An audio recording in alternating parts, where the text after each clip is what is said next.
Bueno, buenas tardes. Yo soy Carme Borrell, trabajo en la Agencia de Salud Pública de Barcelona. Voy a dedicar un minuto a presentar a Ilona Kickbush, que ella va a ser la conferenciante que nos va a hablar sobre la salud global y los nuevos contextos. Un poco para situaros, decir que Ilona es doctora en Ciencias Políticas y Sociología.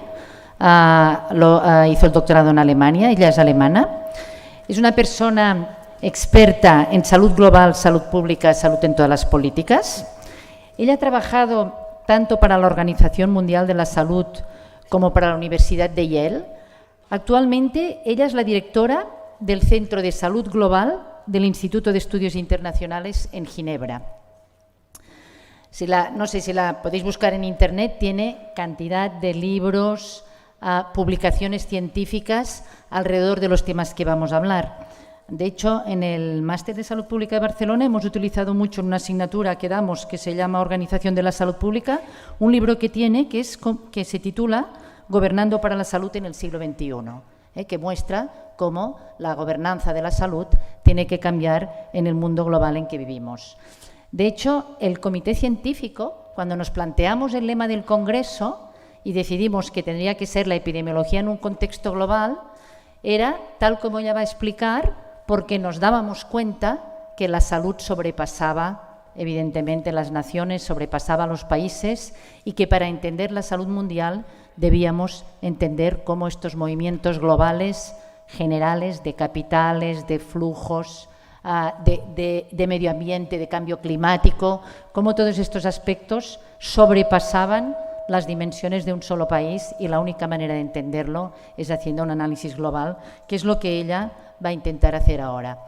Vamos tarde, pero como la comida dura 1 hora y media, nos podemos retrasar un poco para poder después debatir. Sería interesante que os apuntarais preguntas o comentarios para poder hacer la conferencia más amena después. Hasta ahora.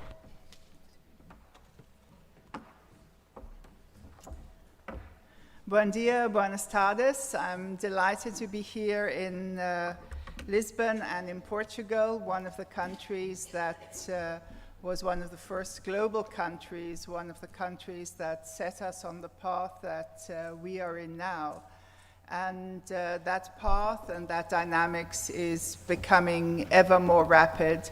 And thank you very much, Carmen, for the introduction. And I guessed some of the things you were saying. I didn't understand all of them. So I hope the other way around you will understand the things that I will try to say. This is the title that we agreed on, and any of you involved in global health will know that the developments are incredibly quick, and global health today is totally different from global health 20 years ago, when we were still discussing what's the difference between international health and global health. And actually now we're discussing what's the difference between global health and global health. And that's some of the things that I will be referring to. We have enormous governance challenges. I'll tell you straight away, I don't have the solutions for them. But as a good social scientist and political scientist, I hope I can at least fulfill the role of highlighting what the challenges are that we should be addressing and taking forward. Of course, as you all know, there are so many different understandings of global health, and because of the speed that I spoke about, there isn't really a total consensus on how we look at global health. Here are some of the things that I think are absolutely essential, and some were already mentioned in the introductory speeches that you've heard. And of course, we can't look at any of these without looking at power and at politics. They are all defined politically in a variety of ways. If we take global health, we are, and particularly, of course, you as epidemiologists, are interested in the global distribution of health and disease, but also the global distribution of its determinants. And epidemiology has made a significant contribution through the concept of the social determinants of health, And many of you might know that it is now 10 years that the seminal report by Michael Marmot was published. Then, of course, global health deals with health issues that transcend national boundaries and governments, and I'll be speaking particularly about those. It's concerned, I think, with the web of global forces that determine the health of people, and increasingly we speak here of the commercial determinants of health, those forces that actually determine our health in a global consumer society. Then, of course, as I've already alluded to, it's concerned with the relationships of power and interdependence, the political determinants of health, and the many mechanisms of global health governance that we are trying to construct. Global health is not one thing, it's not a building, and therefore I always get nervous when people speak about the global health architecture. It's as if, you know, you could build this building with these pillars and then it will stand fast in the ground and be able to be strong. Actually, what we have experienced, of course, particularly over the last 10, 15 years, is an incredible expansion of actors. And therefore, if we look at global health, we have to recognize that it's a system of actors, it's a network of actors, and these actors, some of which support health, but a whole range of actors that we also have to analyze that consciously try to undermine health. We've tried to define 3 key governance areas of global health that you see on the left-hand side there. It's a bit difficult language-wise, but we try to say there is, of course, the global health governance. That is how the health institutions govern global health, like the World Health Organization and others. But increasingly, we understand that this is also about the global governance of health. That means the decisions taken on health in so many other political and international organizations. And many of you will have noticed this is not just about the World Trade Organization, the Labor Organization, and those, but also of political bodies like the G7, the G20, the BRICS countries, and others. And then, of course, there is what countries do at home, the governance for global health.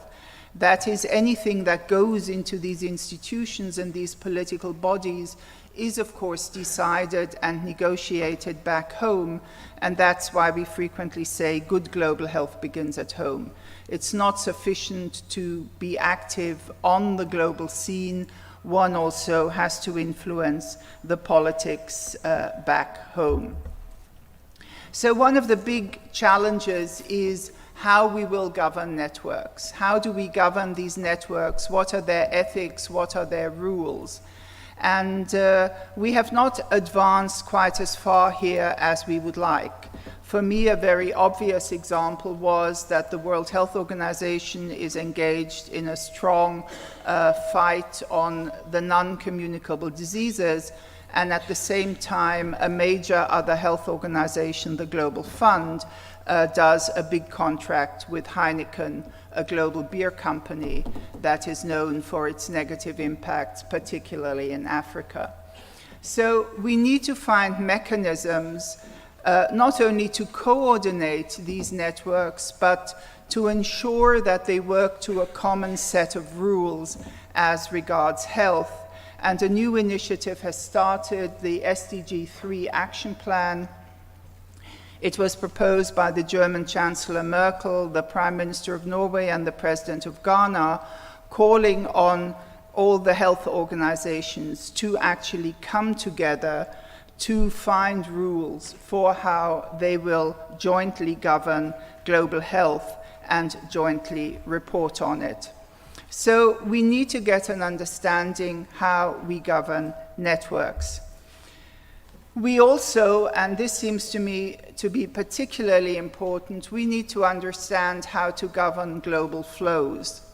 We've spoken a lot about a global society, and globalization, but we've not analyzed enough, I believe, how these global flows move, in what direction, how they are related to power, to a whole range of decisions. And those global flows that particularly impact on global health are obviously the flow of pathogens. We talk about those all the time. Viruses know no borders. But it starts to get trickier when we look at the global flow of people. And even there, our perspective changes. You know, we speak about a migrant crisis in Europe, but most of the migrants are actually somewhere else, and nobody speaks about a migrant crisis there. We have the global flows of capital and finance, of goods and services. I'll come back to those. But increasingly, and I think this will really change the face of epidemiology, is the global flow of information and data, and of course the flow of knowledge and ideas. And here the question is, you know, to what extent are we willing to share data, information, knowledge, and ideas? Increasingly, we're also seeing that something that, of course, opened up totally new perspectives, and that is this fantastic connectivity that we have, is also creating a significant number of problems. And we're finding that this connectivity is challenged, particularly in the health sector, and you can see some indications here of cyber criminality in relation to health, in relation to health data.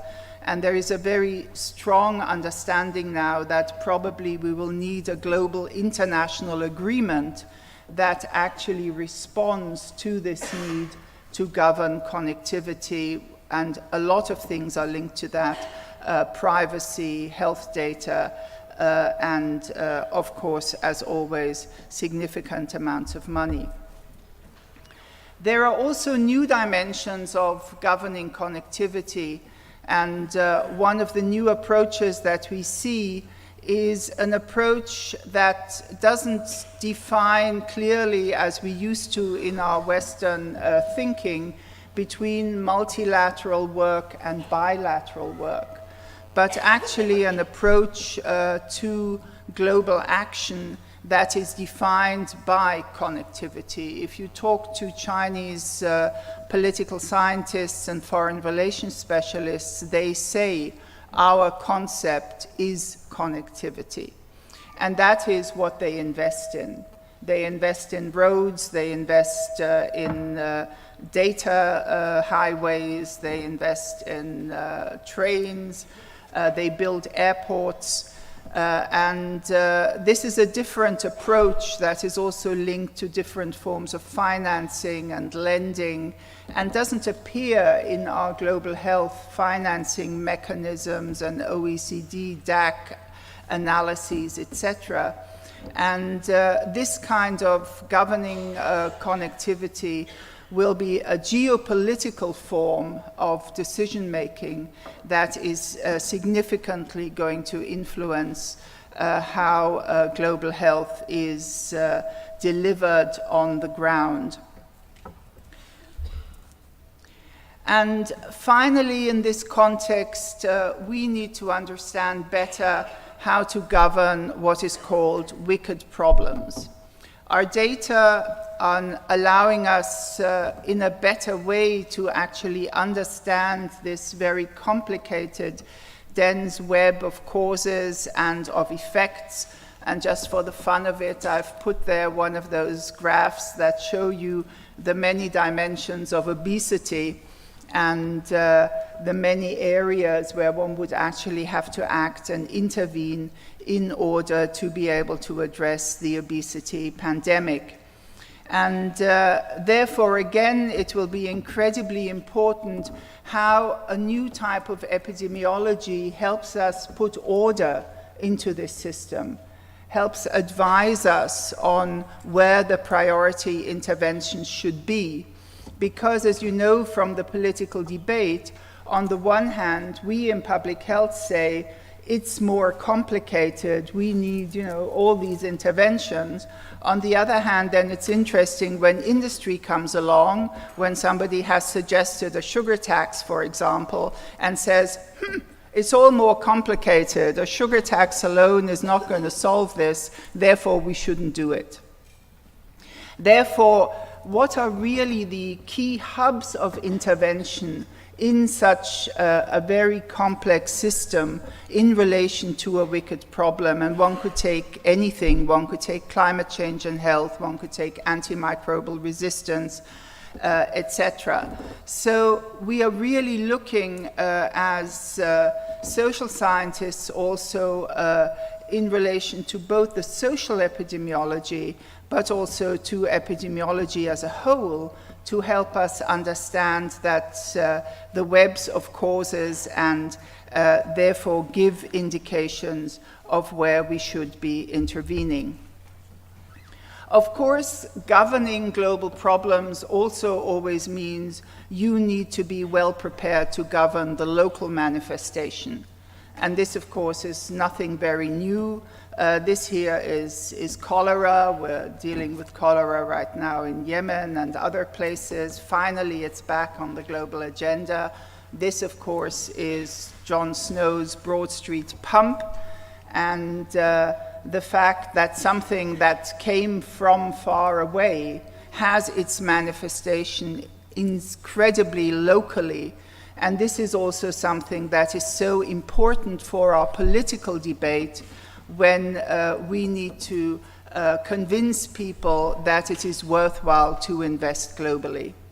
And this is particularly important in our societies that are moving back in some cases to a very worrisome nationalism and a decision-making based purely on national interest, and bringing across the argument why actually we need to invest in multilateral health action in order to be able to ensure local health is something that is very, very important, and is something where we need to be able to argue well with data and with trusted data. Many of you will also have to deal with the critique of on vaccines, for example, the anti-vaccine movement, and where the lack of trust in government is starting to spill over into a lack of trust in public health measures. And these are quite new challenges that we are facing on the ground. That's the reason why the word resilience has become so important.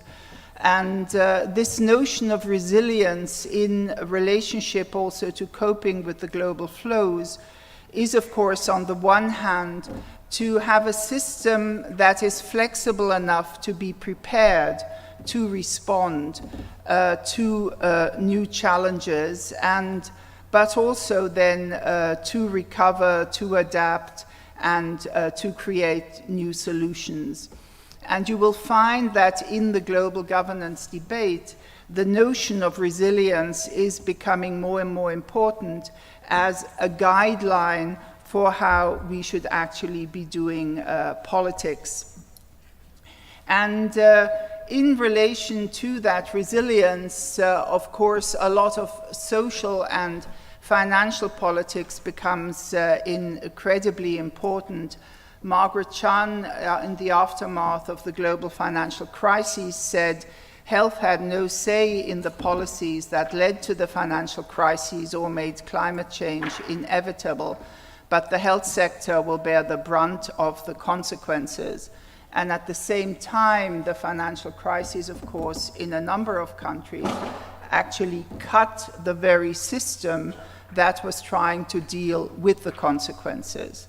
And it's interesting to compare those countries that after a financial crisis did not cut their health systems and those which did, for example, or had to, for example, to compare Finland after a financial crisis and Greece and Portugal after a financial crisis. And you can see how a health system can actually ensure resilience. The most obvious area for us, of course, is health security and the global flows. There's also all kinds of prospective new types of studies that are being undertaken.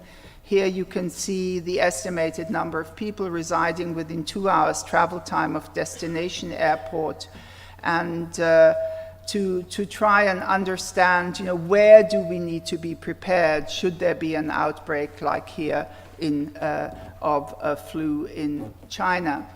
So there's also a whole range of predictive work that the global community and that governance now requires from epidemiology, and that is possible through new kinds of data collection, and particularly also through new types of presentation.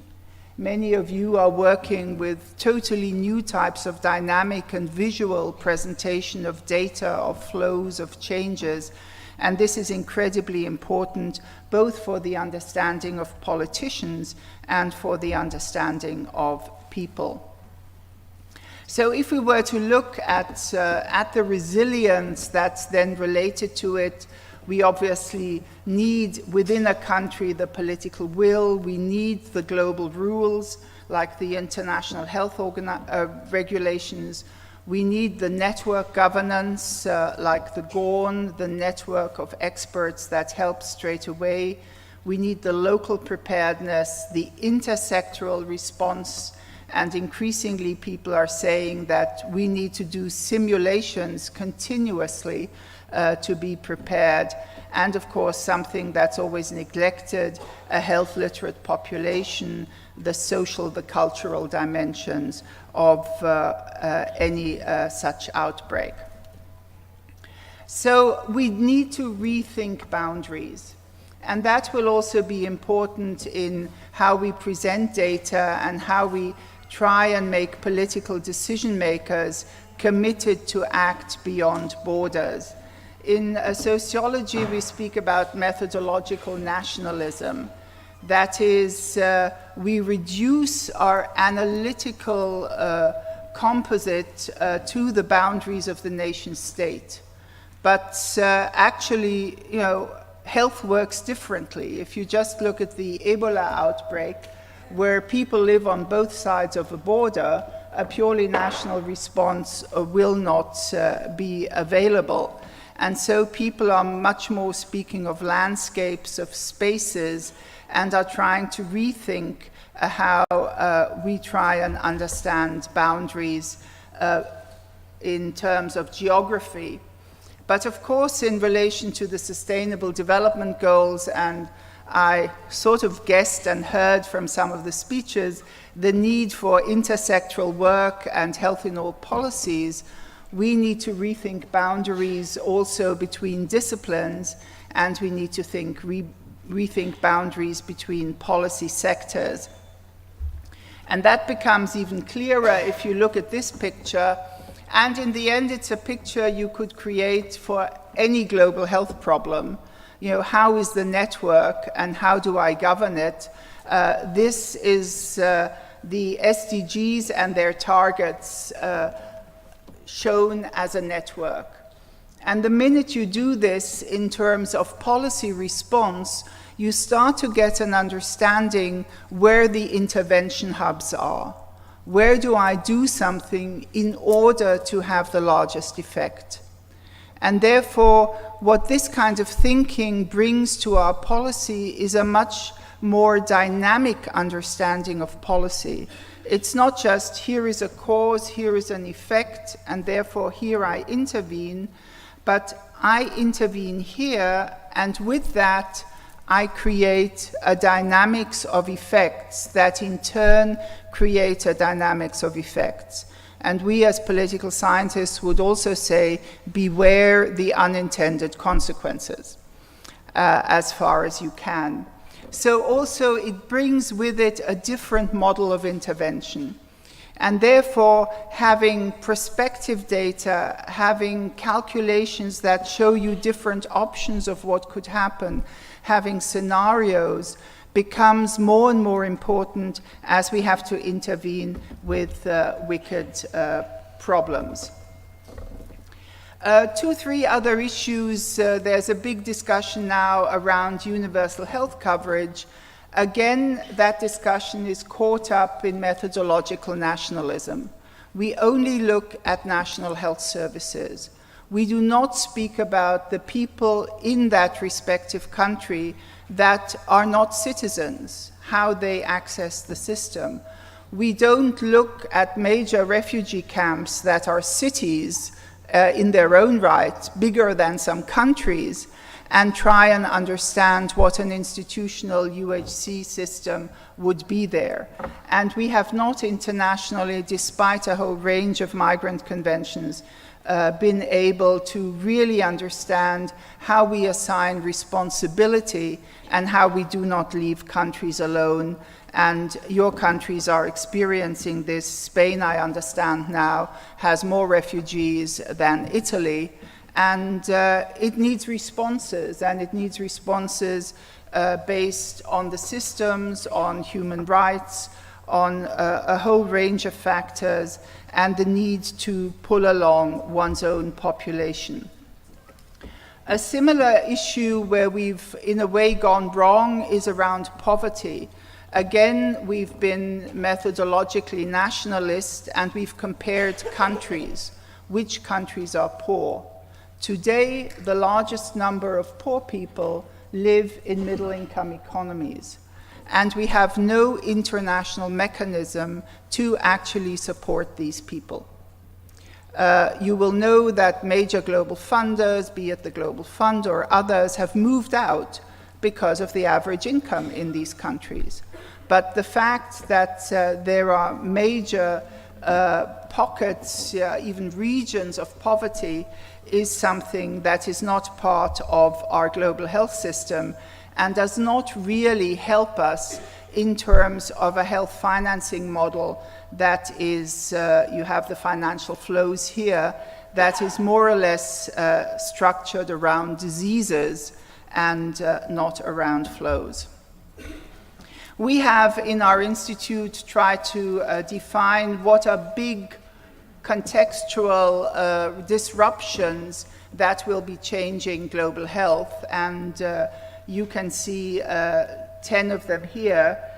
Some of them I've already mentioned, and you can think further about them when you look more closely at them. I want to use one as an example, which is the non-communicable diseases and the commercial determinants of health, also because in 10 days' time this is going to be discussed at the UN General Assembly. So we've sort of accepted that viruses flow. We haven't quite yet accepted that obesity flows, and how obesity flows, and through what kind of determinants. And we see in our analyses that the obesity epidemic is very, very closely linked to the cross-border flow of capital. And if you look at the economy of the food system, you can then see that you're actually dealing with one of the largest industries in the world, with 10% of global gross domestic product, which probably today is nearly at 5 trillion. So you can see here's a system where an enormous amount of money is engaged and flows back and forth in a variety of ways. It has significant impact. I've just put here some data from India. I can't go into any detail, but India's share in global productivity loss due to NCDs is estimated to be at least 25% by 2030.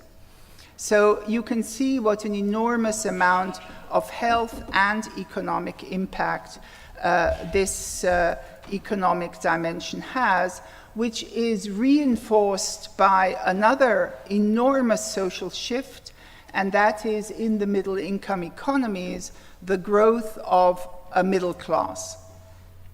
That means these people can consume. That means people who have products want to bring them to them, quite simply put. You then, in food, have a group of about 10 companies that, again, group a whole set of products, and at your leisure, you can then study them, how they all hang together. And you have the creation of what we call an unhealthy commodity industry. And just look at this. Sales of soft drinks across the world have more than doubled over the past decade. Over the past decade, sales of packaged food around the world have jumped by 92%. Now think of the flow of capital, goods, and services that's related to this. All this creates NCDs and obesity. And you can see here what certain industries are investing. This is the investment by Coca-Cola, and obviously it will come as no surprise, as even in Africa, a middle class is developing. The major investment of Coke today is in Africa. And this is not just about companies. This is about investors. And this is one of the messages we are working on now with the Commission on Non-Communicable Diseases. How do we reach out to investors? Because this, what I showed you here, shows you the potential for growth. And the investors that want growth and profit, of course, are busy in this area. So what we find is that global commodity industry, particularly drinks and food, are the most profitable business you can invest in. So private equity companies want to be there, and they push these companies to invest accordingly. One of the biggest and most brutal of these equity companies is actually not in the global West, it's in Brazil. It's G3 Capital. And I would urge you to read a little bit about G3 Capital and how it creates obesity and other issues around the world. It's complicated at the same time because institutional investors are also pension funds, large insurances. They are those companies that try to ensure that we will have money when we get old. But while they do that, they stop other people from getting old. So it's a strange new global interface that we need to be much more aware of. And this obviously is the local manifestation. One way of looking at it is this with the spread. Another is, I thought I'd just take Jon Snow again on the left-hand side, and on the right-hand side, the density of fast food joints. So here's another nice sort of geo-epidemiology where you can show the density of outlets which actually create obesity. Obviously, there are a range of ways to address this. We find that, again, financial measures are those that are most successful. But again, here we need epidemiology and we need results to be able to show what happens short-term and what happens long-term. These are data from Mexico where we saw impact quite quickly. We also see the importance of global institutions where actually by going to the World Trade Organization, a small country like Uruguay was actually able to fight it out with a giant like Philip Morris. But it needs a heck of a lot of political commitment, and maybe it needs a president who's a heart surgeon to be willing to go all the way. But Uruguay really made a difference. And you can see a new movement in public health on divestment. I would urge you to look at this more closely, and any one of you who's in a pension fund, go and ask them, Ask them if your money, if your pension is invested in tobacco, and tell your pension fund to move out of it. So we have a big event in New York in 10 days on tobacco divestment, and already a range of major pension funds and insurances have moved out not only of CO2 investment, which is also important for health, but are moving out of tobacco investment. So we want to move from the bad cowboys to the good cowboys, to good governance. And of course, we have the standard elements that we need to fight for in this context of commercial determinants, which is the Wild West. These global flows are the Wild West of global health. That's why I chose those two cowboys. And you can see, particularly the corruption in this area is extraordinary. And therefore, in this Wild West of global health and commercial determinants of health, we increasingly need better rule of law and transparency and accountability, not only of the companies, but of the investors. And we all need to read the financial pages of our newspapers or our websites much more carefully to be able to understand what's going on. Because by the equity investors, we've had significant attacks over the last 2 years by these private equity firms on companies that are trying to act more responsibly because they do not turn around profit quickly enough.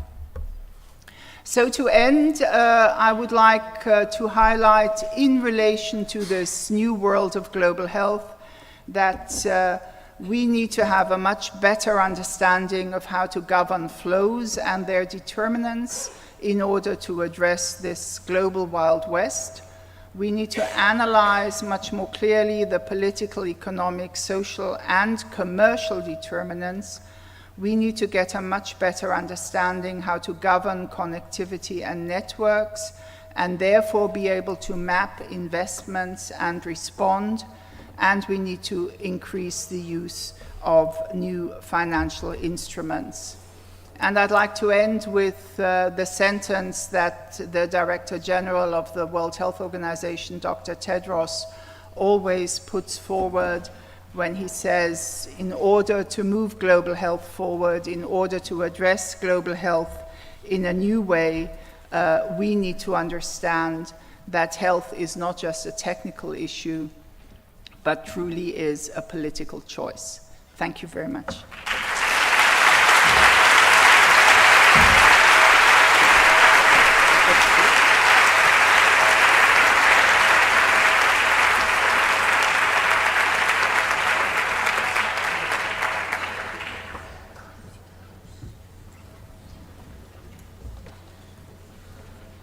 Preguntas, comentarios.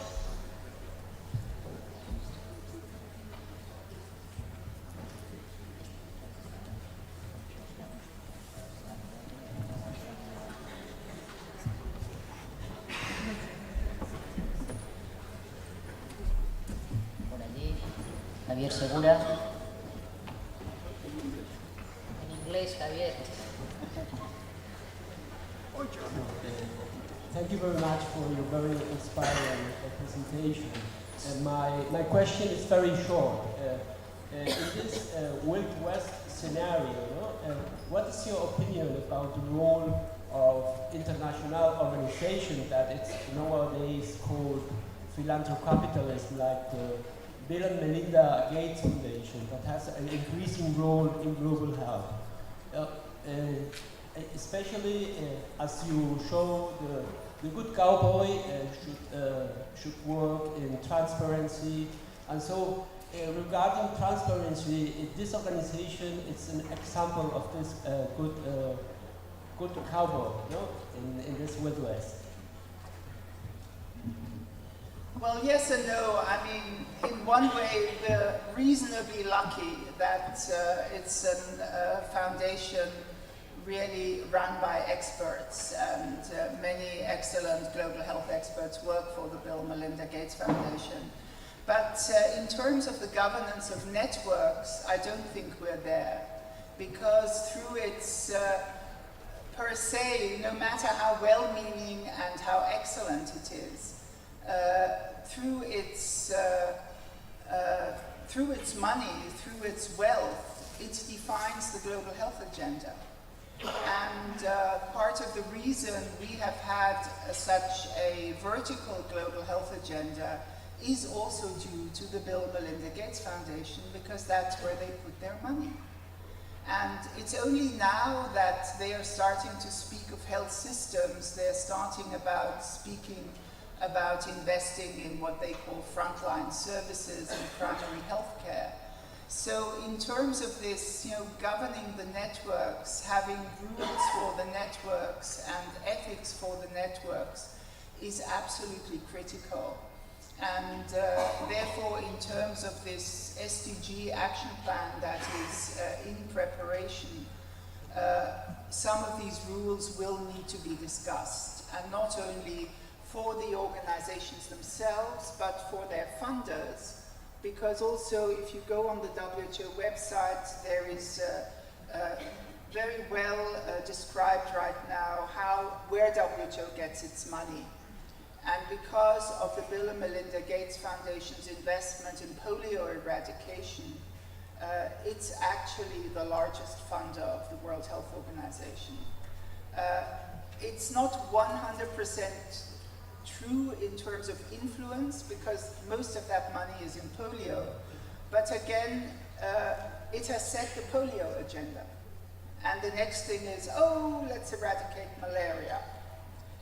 So I think, those are the things that really need to be looked at, and the organization is not as transparent also as it should be.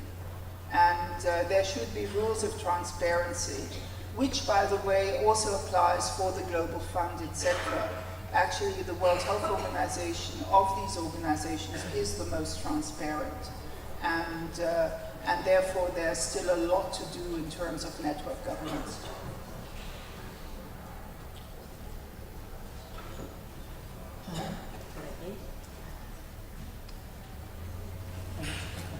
So, thank you very much, Dr. Kipach, for your excellent and very clear presentation. I would like to raise two topics and get your comments on it. One of those you have already told about us during this conference, and that is about the role, in your view, that health literacy should and can effectively play in these, let's say, obesity threats and other challenges that we are facing globally, as you mentioned.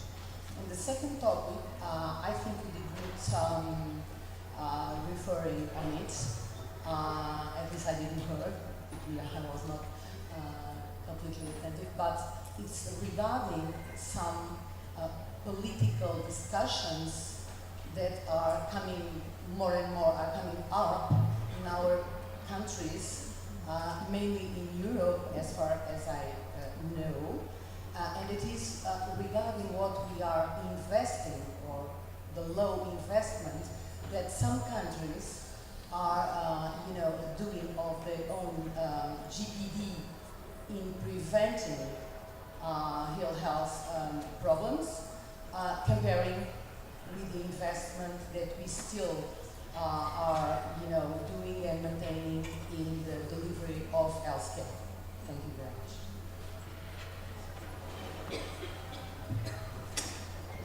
Yep. Well, point one, I personally, as you know, believe that health literacy is an absolutely critical issue in health systems, and this doesn't equate to health education. It's really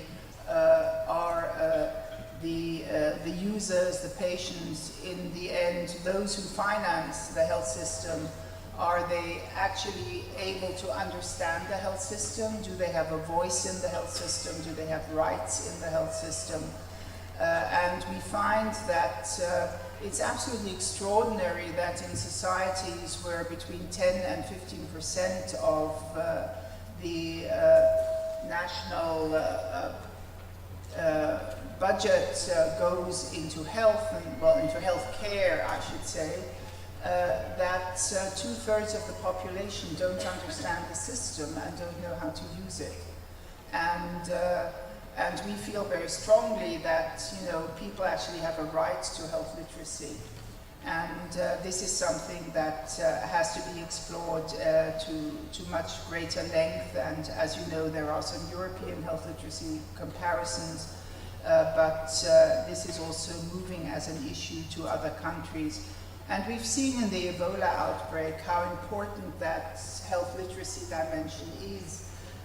But it's also linked to those other issues I spoke about. Again, it's not just about knowledge, it's about trust in institutions. And more and more in, you know, the era of fake news, it's about trust in information and data. And actually in the NCD arena, we've not been very good. You know, one day we've told people it's fat, then we've told them it's sugar, and, you know, and so in the end, the question is, what should I do? But the most worrisome thing is how politicians are taking up the anti-vaccine movements and taking them forward.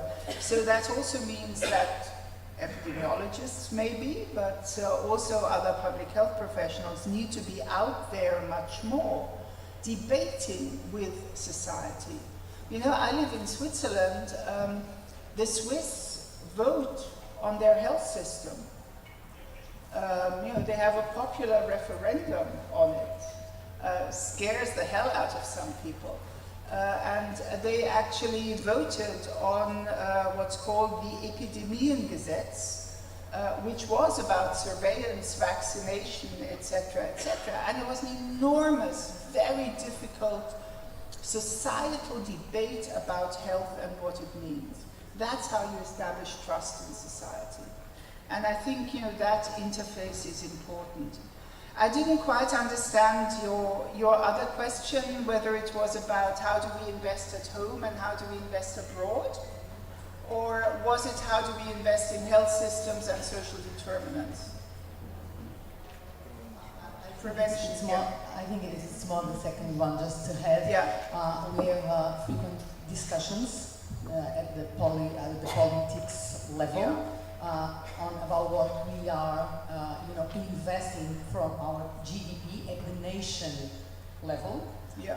The nation's level in health prevention and public health, rather or comparing with what we are, What the care system, increasingly investing and delivering of care. Yeah. Yeah, that's the ongoing debate that's going to be discussed, you know, at Alma Ata 40. It's going to be discussed around universal health coverage, most definitely.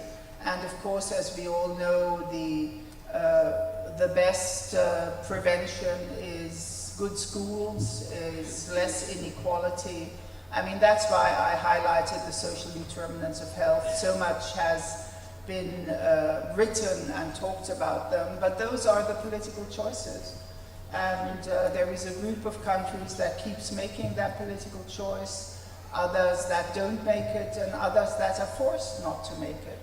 Because, you know, to this day, some international financing mechanisms like the IMF, etc., still call for cuts in exactly these areas.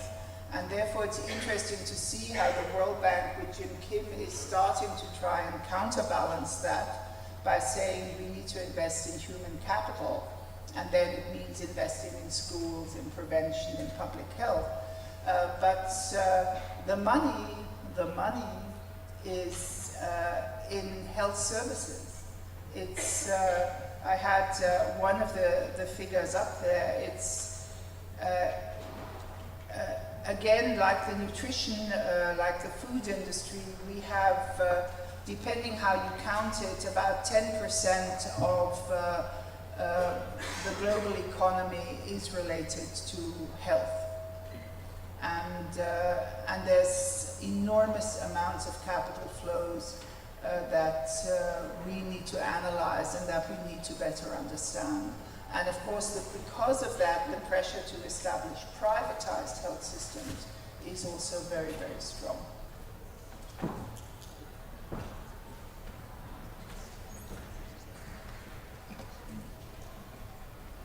Hello, my name is Ana Rico, and I would like to congratulate you for the excellent presentation and to make a very brief note, and I hope a positive note. And when you look to Spanish data, I was worried about your hypothesis that maybe growing distrust in state institutions may be creating growing distrust in public health. And at least for Spanish data, we have very low trust in the state institutions that go below 50% to 30%. And however, in the same question, they ask for trust in your GP, and this is 80%. And therefore, this I think is a reason to be optimistic that at least local services at the local level, perhaps because we give more importance to a healthy life, are increasing in trust. And maybe one of the few sources from state action that are increasing in trust in high contrast what is happening with governments. It's just well, that's one of the arguments WHO makes for universal health coverage, that it says if you build a good local health system, it will contribute to social stabilization and trust.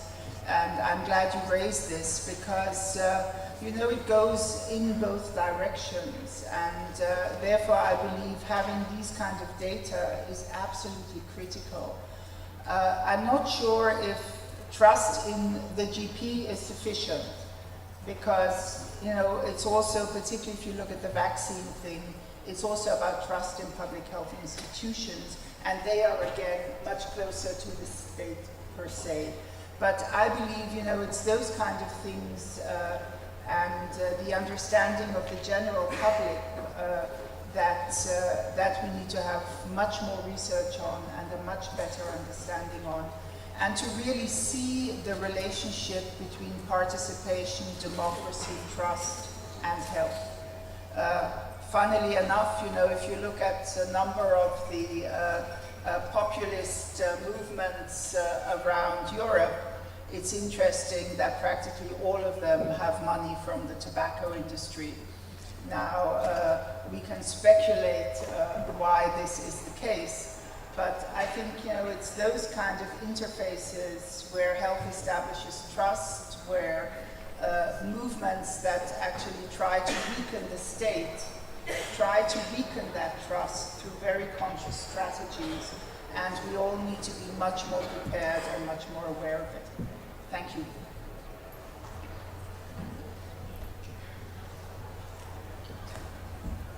Thank you, Professor, for this amazing presentation and the critical perspective, especially on global flows and politics. My question is regarding this dichotomy. There's a development of evidence-based medicine and public health politics, but we do see, and we talked about it too, a rise of misinformation and quackery, fueled many times in social networks and also big financial support. We can look at the oil companies or even some pharmaceutical, homeopathic, for example, companies. You mentioned the need for more transparency in international institutions like the OMS.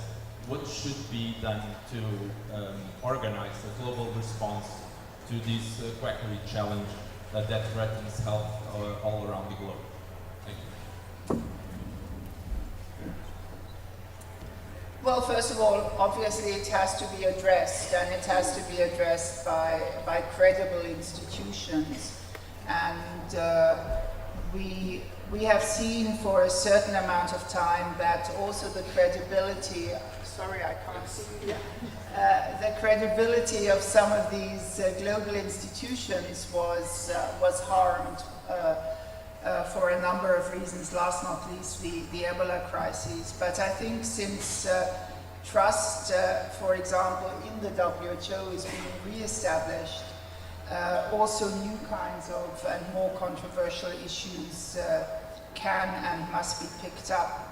And as I said, I think the civil society organizations and the countries themselves must call for more transparency.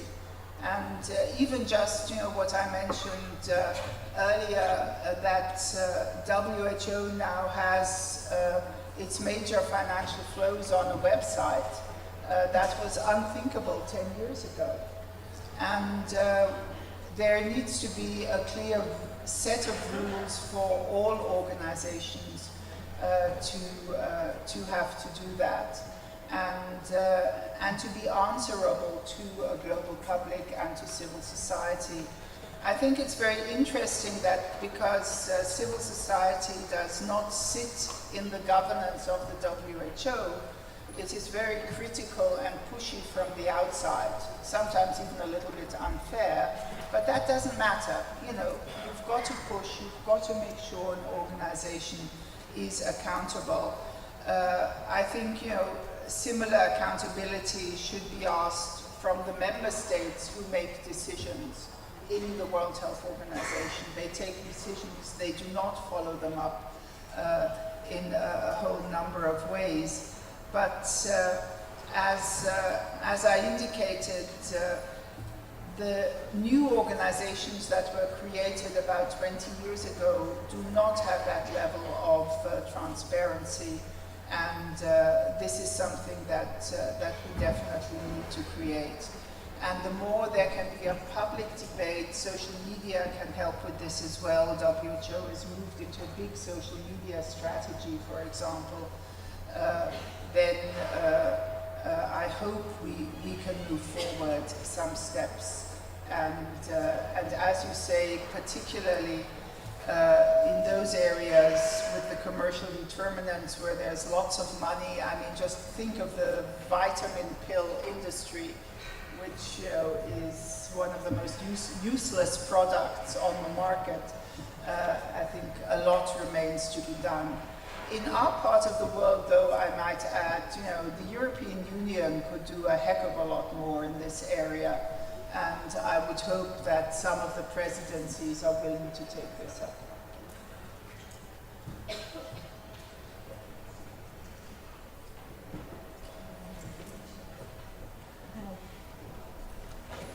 Hello, thank you very much for your inspiring and sharing your experience with WHO. I don't know if you can hear me. Well, my question is in relation with what you were talking now about how, with the important role of social movement nowadays, such as the social health movement or other movements.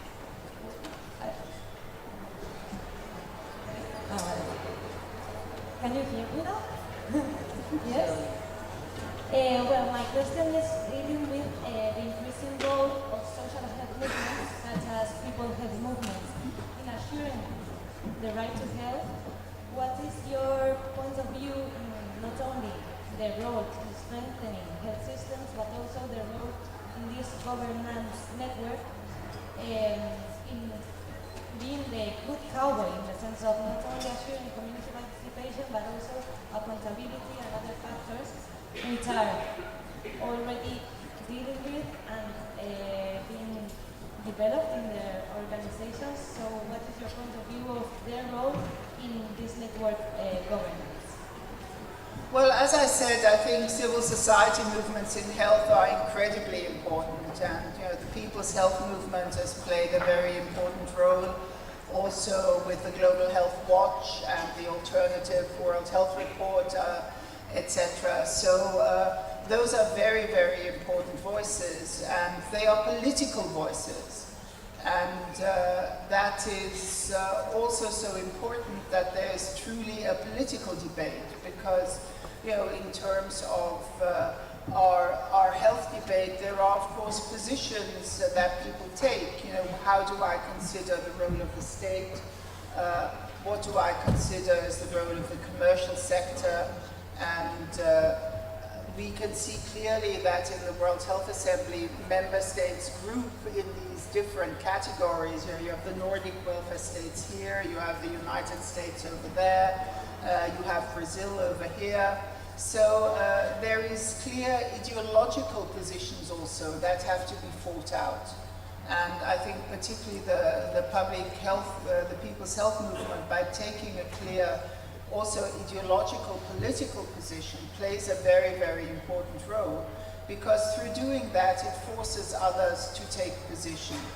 And it's exactly the need for these kind of political decisions we need to have. And discussions like the colleague asked about the Bill and Melinda Gates Foundation. The People's Health Movement is incredibly critical of the Bill and Melinda Gates Foundation. I would not personally go as far as they do, but I think their voice is so important to be able to put that forward, to start a debate, to have an other view of the situation. And it always needs movements that speak up for the most repressed, for the poorest, for the most discriminated. And that is very, very important. Also, if you look at the NCD movement now, it has changed its face. It's actually showing us people living in poverty, who have to deal with chronic disease, who have to spend the little money they have on medicines because there isn't a universal health system. So we need strong voices. Remember the SDGs, they always say, leave no one behind. And we need the voices of those that will speak for them, or even better, that help organize those voices so that they can be heard. Una pregunta más, la última, sí. Esta será la última. Okay. Thank you very much for the opportunity to ask and to listen to you. My question is very briefly, it's regarding obesity, because recent studies have shown that what prevents population level approach to obesity is that obesity is conceived as a responsibility of individuals, not as a product of nutrition transition. So, what is your opinion about this? And especially social sciences are very critical in this regard, because usually qualitative research that put this into the table is not greatly taken into account. And it won't happen anything if politicians are not convinced that this is not under people's control, but it is really a public health problem. So I really would like to hear your perspective toward this. Thank you. Well, you know, it's very clear, and all the documents of the World Health Organization say so. All the documents that are going to the high-level meeting in New York in 10 days' time say so. They say clearly that obesity is not just an individual responsibility. It says clearly that governments need to act. It says clearly that the private sector has a responsibility. It speaks about obesogenic environments. It speaks about sugar taxes. It speaks about taxation of harmful goods. It's very, very clear in its statements. If you go, you know, WHO at one stage created something called a language I don't really like, you know, the 10 best buys. But the 10 best buys are government action that actually helps control these Wild West markets. And it's about, you know, whether you can walk to school, whether it's safe to do that, whether, you know, what your workplace is like, whether healthy food is affordable for people. I mean, any epidemiological change of the nature that we are experiencing cannot just be down to individual behavior. That's, you know, totally impossible. Even common sense should tell you that. But the political reaction that's easiest is, of course, and the political action that has perhaps the least political cost is the one to put the blame on the individual and to say, you know, let's educate people a little bit more, and if as consumers they always choose the wrong thing, it's their fault, and at some stage we're not going to give them any health services.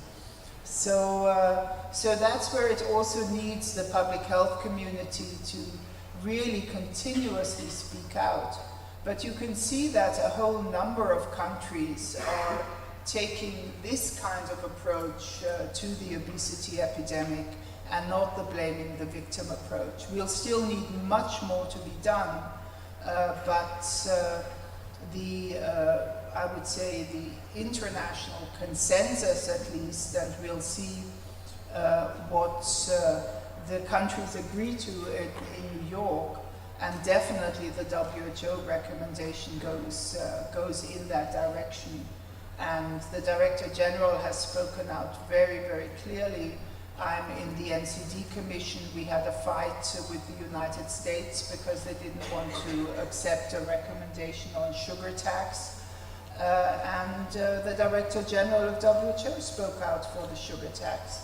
So it continues to be an ideological political fight, but that's always been the case in public health. I mean, go back to Jon Snow when he pulled off the handle. A heck of a lot of people didn't like that, and the political scandal ensued. So we just have to be well prepared for the political fights that we go into. Thank you.